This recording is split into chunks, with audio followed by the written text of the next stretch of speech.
নমস্কাৰ। ইয়াৰ আগৰ ব্লগত মই আপোনালোকক কৈছিলোঁ যে মিৰ্জাত থকা বাগানবেলিয়া ৰিজৰ্টখনলৈকে আহিছোঁ আৰু আজি ইয়াৰ নিশাৰ পৰিৱেশটো আপোনালোকক দেখাবলৈ গৈ আছোঁ।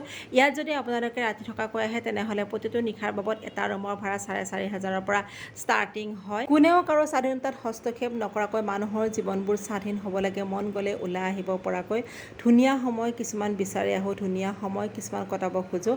মোৰ ভাল লগাটো বা মোৰ ধুনীয়া লগাখিনি আপোনাৰ হয়তো ভাল নালাগিবও পাৰে। সকলোৰে বাবে ভাল লগা আৰু ধুনীয়াৰ সংজ্ঞা ভিন্ন ভিন্ন হয়। মই যিমানেই ভাল নহওঁ কিয়, মই যিমানেই ভাল নকৰোঁ কিয় বা মই মানুহক যিমানেই ভাল নাপাওঁ কিয় হয়তো সকলোৰে মোক ভাল নালাগিবও পাৰে, সকলোৱে মোক ভাল নাপাবও পাৰে। তাৰ মাজতো আমাৰ জীৱনত এনে কিছুমান মানুহ থাকে যিয়ে আমাৰ সুখ দুখ সকলো সময়ত লগত থাকে, আমাক সঁচা অন্তৰৰ পৰা ভাল পায়, আমাৰ ভালৰ কাৰণে, আমাৰ কুশল কামনাৰ কাৰণে সদায় ভগৱানৰ ওচৰত প্ৰাৰ্থনা কৰে। আপোনাৰ জীৱনতো যদি তেনেকুৱা কোনোবা মানুহ আছে তেনেহ'লে তেওঁক সযতনে ৰাখি থওক। আপোনাৰ জীৱনটো সদায় ধুনীয়া হৈ থাকিব। সকলোৱে ভালে থাকক। আজিলৈ আহোঁ। Bye bye.